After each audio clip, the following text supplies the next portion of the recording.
यीशु ने उस सेवक के सारे पाप क्षमा कर दिए, लेकिन वह सेवक किसी और को उसके द्वारा किए गए अपराध के लिए क्षमा नहीं करता। तो अब प्रभु कह रहे हैं, मैं तुम्हें जेलर के पास ले जाऊंगा और जब तक वह कर्ज चुकता नहीं हो जाता तुम बाहर नहीं आओगे। इसका मतलब है कि तुम्हें कुछ चीजों से गुजरना पड़ेगा बिना ताकि वह क्षमा न करने की भावना बाहर आ सके। तुम जानते हो, कड़वाहट, नाराजगी, द्वेष और और इस तरह की भावनाएं। लेकिन आप जानते हैं, बस यह है, अगर आप इसे पकड़े रहते हैं तो इससे छुटकारा पाने के लिए आपको कीमत चुकानी पड़ेगी। और यह जरूरी नहीं कि इस धरती पर ही हो। मैं बस ये बात सामने रख रहा हूं। तो इसे गलत समझा गया है। ये वो आखिरी हिस्सा, जेलर और हर एक पैसा चुकाने के बाद बाहर आना, यह नरक नहीं है। तो मैं अभी ये बात साफ कर देना चाहता हूं। लेकिन यह एक अलग वो समझ है जो प्रभु ने अन्य शास्त्रों में कई बातों की है, और वह एक अलग चर्चा है। ये एक अलग विषय है।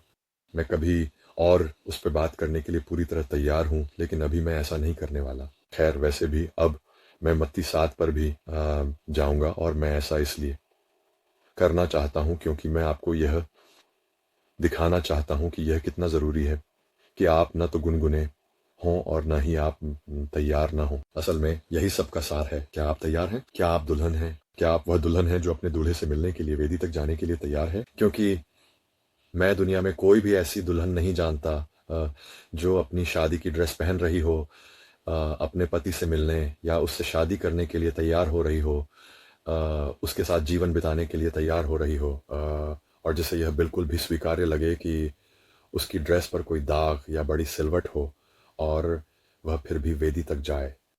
ऐसा होता ही नहीं है। उन बाहर की सभी महिलाओं, आप इसमें अपनी राय दे सकती हैं। ऐसा होने वाला नहीं है। आप ऐसा नहीं करेंगे। आप अपनी ड्रेस से दाग हटाने, सिलवटें दूर करने, यह सुनिश्चित करने के लिए कि आपकी ड्रेस एकदम परफेक्ट हो, आपका मेकअप परफेक्ट हो, आपकी ज्वेलरी परफेक्ट हो, सब कुछ परफेक्ट हो, इसके लिए आप हर संभव कोशिश करेंगी। नहीं, हम सब एक जैसे हैं। प्रभु दुल्हन का उपयोग हमारे एक साथ आने के लिए एक आध्यात्मिक प्रतीक के रूप में कर रहे हैं। ठीक है, यह एक आध्यात्मिक प्रतीक है। आप अपने उद्धारकर्ता, अपने प्रभु और मसीहा के पास अपने आत्मा में किसी दाग या सिलवट के साथ नहीं जाना चाहेंगे, क्योंकि वह आपको विवाह में स्वीकार नहीं कर सकते। इसे हटाना ही होगा, और आप जब अग्नि से गुजरेंगे तब यह हट जाएगा।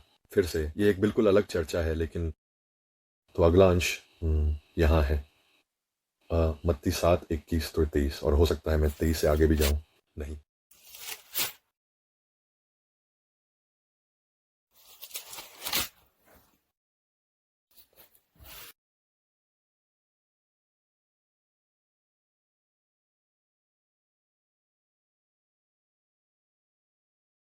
जो कोई मुझसे हे प्रभु कहता है, वह स्वर्ग के राज्य में प्रवेश करेगा, परंतु वही जो मेरे स्वर्गीय पिता की इच्छा पर चलता है। उस दिन बहुत से लोग मुझसे कहेंगे, प्रभु प्रभु, क्या हमने तेरे नाम से भविष्यवाणी नहीं की, तेरे नाम से दुष्ट आत्माओं को नहीं निकाला, और तेरे नाम से बड़े बड़े काम नहीं किए? और तब मैं उन्हें स्पष्ट रूप से कहूंगा, मैंने तुम्हें कभी नहीं जाना, मुझसे दूर हो जाओ, तुम अधर्म के करता हो। मत्ती में शास्त्र का वह बोंक्स भाग वास्तव में बहुत कठिन है, जिसे सही मायने में समझना और अपनाना मुश्किल है जब तक आप यह नहीं समझते कि वास्तव में विश्वास करने और वही करने का महत्व क्या है जो प्रभु आपसे चाहते हैं। ठीक है, हम सभी के पास स्वतंत्र इच्छा है। स्वतंत्र इच्छा के बिना पूर्ण प्रेम संभव नहीं है। ये संभव नहीं है। ईश्वर ये जानते हैं, प्रभु ये जानते हैं, आध्यात्मिक संसार में हर कोई ये जानता है। प्रभु कभी भी खुद को किसी पर थोपते नहीं है। आपको अपने दिल से स्वेच्छा से उनके पास आना होता है।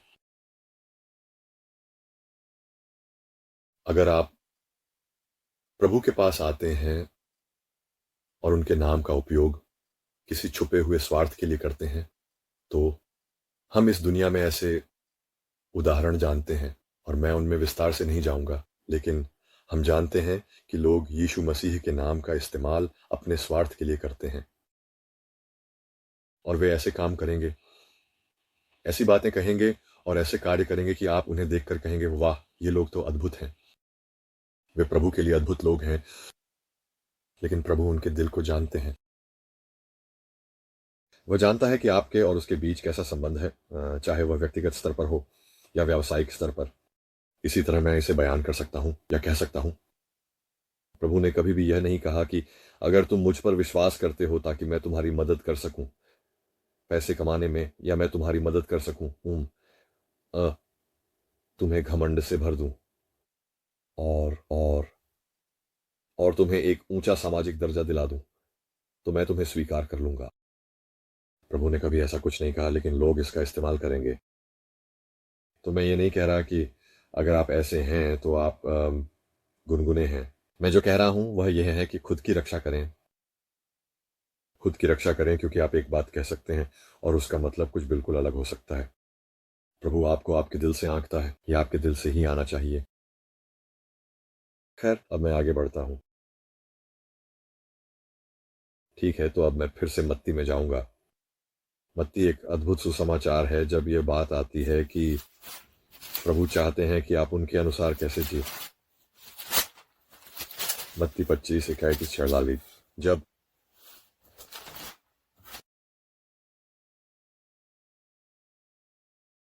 मनुष्य का पुत्र अपनी महिमा में आएगा और सभी स्वर्गदूत उसके साथ होंगे, तब वह अपने महिमामय सिंहासन पर बैठेगा। उसके सामने सभी जातियां इकट्ठी की जाएंगी और वह लोगों को एक दूसरे से अलग करेगा, जैसे एक चरवाहा भेड़ों को बकरियों से अलग करता है, और वह भेड़ों को अपनी दाहिनी ओर रखेगा लेकिन बकरियों को अपनी बाईं ओर। तब राजा अपनी दाहिनी ओर वालों से कहेगा, आओ, तुम जो मेरे पिता के द्वारा आशीषित हो, उस राज्य को प्राप्त करो जो तुम्हारे लिए संसार की स्थापना से तैयार किया गया है। क्योंकि मैं भूखा था और तुमने मुझे भोजन दिया, मैं प्यासा था और तुमने मुझे पानी पिलाया, मैं परदेशी था और तुमने मुझे अपने यहाँ स्थान दिया, मैं नग्न था और तुमने मुझे वस्त्र पहनाए, मैं बीमार था और तुमने मेरी सुध ली, मैं कारागार में था और तुम मुझसे मिलने आए। तब धर्मी लोग उसे उत्तर देंगे, हे प्रभु, हमने कब आपको भूखा देखा और आपको भोजन दिया, या प्यासा देखा और आपको पानी पिलाया? और हमने कब आपको परदेशी देखा और अपने यहाँ स्थान दिया, या नग्न देखा और आपको वस्त्र पहनाए?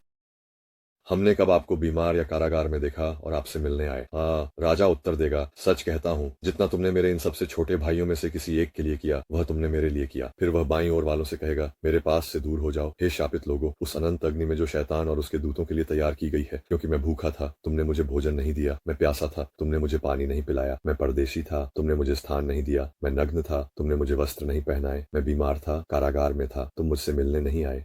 तब वे भी उसे उत्तर देंगे तब वे कहेंगे तब वे भी उत्तर में कहेंगे, हे प्रभु, हमने आपको कब भूखा या प्यासा या परदेशी या नग्न या बीमार या कारागार में देखा और आपकी सेवा नहीं की? तब वह उन्हें उत्तर देगा, मैं तुमसे सच कहता हूं, जितना तुमने इन सबसे छोटे लोगों में से किसी एक के लिए नहीं किया, वह तुमने मेरे लिए भी नहीं किया। और ये लोग अनंत दंड में जाएंगे, लेकिन धर्मी अनंत जीवन में प्रवेश करेंगे। ठीक है, तो ये थोड़ा कठोर है। मैं जो बात यहाँ कह रहा हूं वह ये है कि यहाँ एक विभाजन है, या तो आप प्रभु के साथ हैं या नहीं है। यह भी वैसा ही है जब आपने खुद को मसीह को समर्पित कर दिया है, या तो आप पूरी तरह से अंदर हैं या नहीं हैं। ये ये ये ये तय कर पाना मुश्किल है, और मुझे लगता है कि प्रभु इस मामले में बहुत विशेषज्ञ, बहुत सोच समझकर काम करते हैं। वह यह स्पष्ट नहीं करना चाहते कि आखिर वह कौन सी बात थी जिसने आपको गुनगुना बना दिया, लेकिन उन्होंने विभाजन के हर तरह के उदाहरण दिए हैं, और उन्होंने आपको हर तरह के उदाहरण दिए हैं। मैं यहाँ और भी उदाहरण देने वाला हूँ, लेकिन जो काम करना है और जो प्रभु ने आपसे आज्ञाकारिता में करने को कहा है, वह आपको ऐसी स्थिति में रखता है जहां आपको किसी भी बात की चिंता करने की जरूरत नहीं है। कुछ भी नहीं।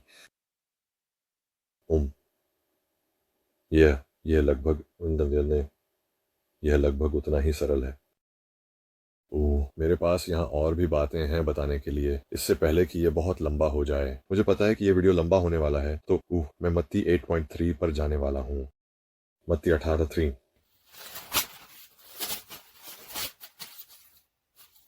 या शायद 3 से थोड़ा आगे तक।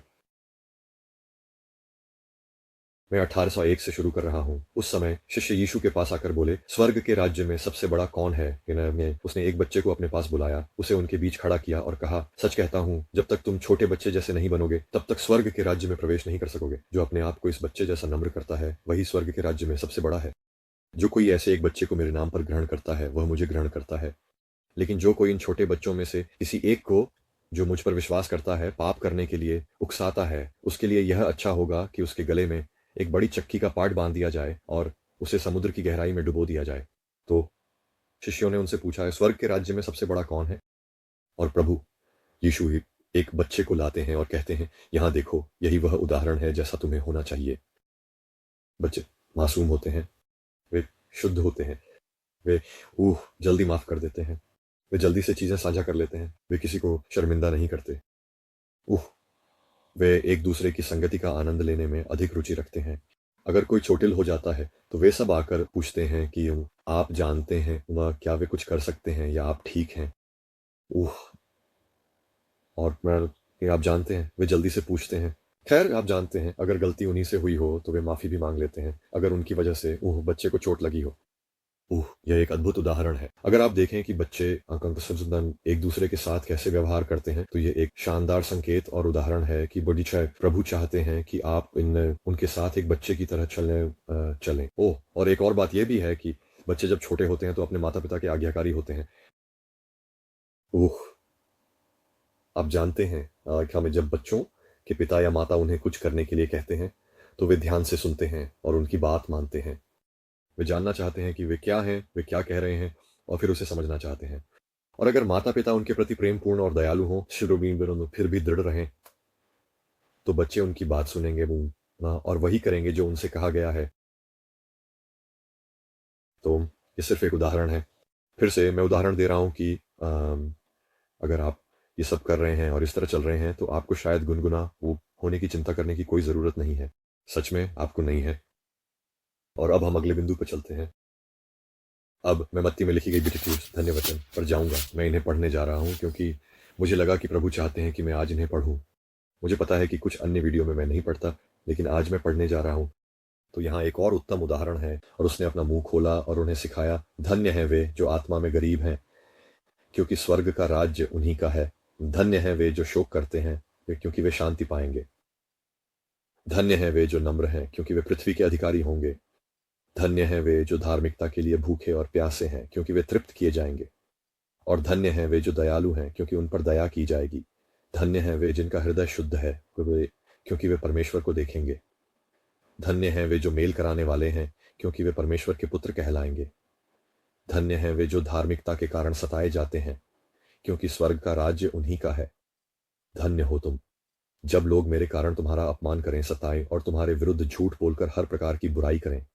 आनंदित हो और मग्न रहो, क्योंकि स्वर्ग में तुम्हारा प्रतिफल बड़ा है, क्योंकि उन्होंने तुम्हारे पहले के भविष्यद्वक्ताओं को भी इसी प्रकार सताया था। तो यहाँ कुछ उदाहरण दिए गए हैं। वहां जो पहले 5 या 6 पद हैं वे वास्तव में मुझे बच्चों की याद दिलाते हैं। तो अगर आप ये कर रहे हैं, अगर आप परमेश्वर की दृष्टि में एक बच्चे जैसे हैं अपने आचरण में, तो बीटीट्यूड्स आपके हृदय में हैं। वे आपके हृदय में लिखे हुए हैं और यही आपके जीवन जीने का तरीका है। आखिरी 2, यहाँ एक और उदाहरण है कि आप ये महसूस करते हैं या नहीं कि आप मसीह के साथ चल रहे हैं या नहीं, और जितना आपको करना चाहिए उतना कर रहे हैं या नहीं। अगर आपको सताया नहीं जा रहा है, अगर आपकी पीठ पीछे आपकी बातें नहीं की जा रही हैं, अगर लोग आपसे ईर्ष्या नहीं कर रहे हैं, अगर आपके परिवार में कुछ लोग परेशान नहीं हैं या आपको चीज़ों से बाहर कर देते हैं, तो फिर आपको इस बात की चिंता हो सकती है कि आप मसीह के साथ कहाँ जा रहे हैं। इस मायने में मैं शायद मैं शायद खुद से कहूँगा, क्यों मेरे सारे दोस्त और परिवार वाले मुझे वो पार्टियों या उस चीज़ के लिए बुला रहे हैं, जबकि मुझे पता है कि ये वो चीज़ें नहीं हैं जो मैं सच में करना चाहता हूँ। ज़्यादातर परिवार के सदस्य जिन्हें मैं जानता हूँ वे मुझे आमंत्रित नहीं करते या वे मेरा कोई लेना देना नहीं रखना चाहते। वो मुझे उन चीज़ों के लिए नहीं बुलाएंगे जिनके बारे में उन्हें पता है कि मैं उसमें शामिल नहीं होना चाहता। और मेरे कोई ऐसे दोस्त नहीं हैं जो शायद मेरी पीठ पीछे मेरी बातें करते हों और या वे मुझसे ज़्यादा देर बात नहीं करना चाहते क्योंकि उन्हें पता है कि मैं भगवान से जुड़ी बातें शुरू कर दूंगा। ओह, ये मेरे लिए ननम, मैं इसकी चिंता नहीं करता। मुझे इसमें सुकून मिलता है क्योंकि मैं वही कर रहा हूं जो मुझे करना चाहिए। तो यही बात है, या और इसी के तहत आप जानते हैं, या प्रभु बस यही चाहते हैं कि मैं लोगों को दिखाऊं, उदाहरण दूं और उन्हें याद दिलाऊं कि प्रभु अपने लोगों, अपनी दुल्हन को इसी तरह चलना सिखाना चाहते हैं। अगर आप ये बातें करते हैं और इनके प्रति सजग रहते हैं और आपके मन के किसी कोने में हमेशा यह सोचते हैं कि मैं इस व्यक्ति को जो हुआ उसके लिए माफ कर दूंगा, मैं इसे जाने दूंगा, प्रभु मैं इन्हें माफ नहीं कर पा रहा हूं, क्या आप मेरी मदद करेंगे, क्या आप मुझे इसे करने की इच्छा देंगे? या फिर आप लगातार पश्चाताप की स्थिति में रहते हैं जहां आपको पता है कि आप किसी खास क्षेत्र में पाप कर रहे हैं और आप बार बार प्रभु के पास जाकर कह रहे हैं, मैं अभी भी इससे जूझ रहा हूं, मैं इससे छुटकारा नहीं पा रहा हूं, मुझे आपकी मदद चाहिए। मैं बता सकता हूं कि आप जानते हैं मेरी जिंदगी में ऐसी चीजें हैं जिनमें मुझे पता है कि प्रभु मेरी मदद कर रहे हैं, जो लेकिन यह एक लंबी यात्रा रही है। लेकिन जहां मैं 1 साल या उससे पहले था और जहां मैं अब हूं उसमें बहुत बड़ा फर्क है, लेकिन अभी भी आगे बढ़ना बाकी है। लेकिन यह एक यात्रा है, ये एक ऐसी यात्रा है जिसमें प्रभु आप जानते हैं धैर्य रखेंगे, प्रभु आपको इन चीजों से छुटकारा दिलाएंगे। तो मैं विवरण में कुछ और छंद डालने जा रहा हूँ। कुछ बातें थीं जिन्हें मैं बस सुनिश्चित करना चाहता था। जो लोग गुनगुने हैं वे रैप्चर में नहीं जाएंगे, प्रभु ने मुझे यह दिखाया, वह बहुत स्पष्ट थे। अगर आप गुनगुने हैं तो आप रैप्चर में नहीं जाएंगे क्योंकि बहुत आप तैयार नहीं थे। आप उन 5 कुंवारियों की तरह थे जो सौ गईं और जिनके दीपकों में पर्याप्त तेल नहीं था। वो ठीक है, सावधान रहें, ध्यान रखें। उम्म मुझे यहां देखने दो। तो अंत में प्रार्थना करें, प्रार्थना करें कि प्रभु आओ आपसे बात करें, इसे उनके पास लेकर जाएं। मैं जो बता रहा हूं उसे, और अगर आपने दिल में कुछ महसूस किया, आत्मा में कुछ प्रेरित हुआ तो उसे प्रभु के पास लेकर जाए। इसके लिए प्रार्थना करें, दोकू ध्यान करें ना, प्रभु से पूछें कि वे आपको पुष्टि दें या वे क्षेत्र बताएं जिन पर आपको काम करना है, और फिर उस दिशा में एक कदम बढ़ाएं, चाहे वह किसी को माफ न कर पाना हो, जानबूझकर किया गया पाप हो, या आपके जीवन में कुछ ऐसा चल रहा हो जो आपको नहीं करना चाहिए हो, या शायद कुछ ऐसा जो आपको करना चाहिए और आप नहीं जानते कैसे शुरू करें। प्रभु से मदद मांगे, वह आपकी मदद करना चाहते हैं, वह आपके साथ एक संबंध रखना चाहते हैं, वह चाहते हैं कि आप जैसे ही उठें उनसे बात करना शुरू कर दें। वह उस संबंध के लिए तरसते हैं, वो चाहते हैं कि आप उनके पास आएं, वे आपकी ओर आकर्षित हैं। यहाँ तक कि जब आप गिरते हैं, जब आप पाप करते हैं, तब भी वह नहीं चाहते कि आप उनसे दूर भागें, वह नहीं चाहते कि आप निराश होकर कहें, ओ मैं तो बहुत बुरा। आप शैतान की बात सुन रहे हैं। शैतान आपको यह बताना चाहता है, तुम बहुत बुरे मसीही हो, तुम अपने आप को क्या समझते हो, और देखो जब तुम ये सब करते हो तो खुद को मसीही कैसे कह सकते हो, और तुम बेहतर होगा कि अभी रुक जाओ और किसी और को करने दो, क्योंकि कम से कम अगर तुम चुप रहोगे तो तुम उस चीज को नष्ट नहीं करोगे जिस पर परमेश्वर काम कर रहे हैं। ऐसी बातों को मत सुनो, इन्हें मत सुनो। परमेश्वर कभी इस तरह बात नहीं करते, मसीह कभी इस तरह बात नहीं करते। यीशु आपके साथ एक प्रेमपूर्ण संबंध रखना चाहते हैं। यहाँ तक कि जब आप गिर जाएं तो फिर से उठ खड़े हो, वो आपको उठाएंगे और आगे बढ़ाते रहेंगे। ठीक है, प्रार्थना करना, प्रार्थना करो, प्रार्थना करो, प्रार्थना करो, बस इतना ही। और मैं यही समाप्त करता हूँ। ईश्वर आपको आशीर्वाद दें। मैं आपसे अगली वीडियो में मिलूंगा। अगर आपके कोई कमेंट्स हैं तो उन्हें छोड़ दें। मैं अपना ईमेल पता और अन्य जानकारी डिस्क्रिप्शन में छोड़ दूंगा, और आप चाहें तो मुझे मैसेज या ईमेल कर सकते हैं। वो ठीक है। ईश्वर आपको आशीर्वाद दे। मैं आपसे प्रेम करता हूँ। शालोम।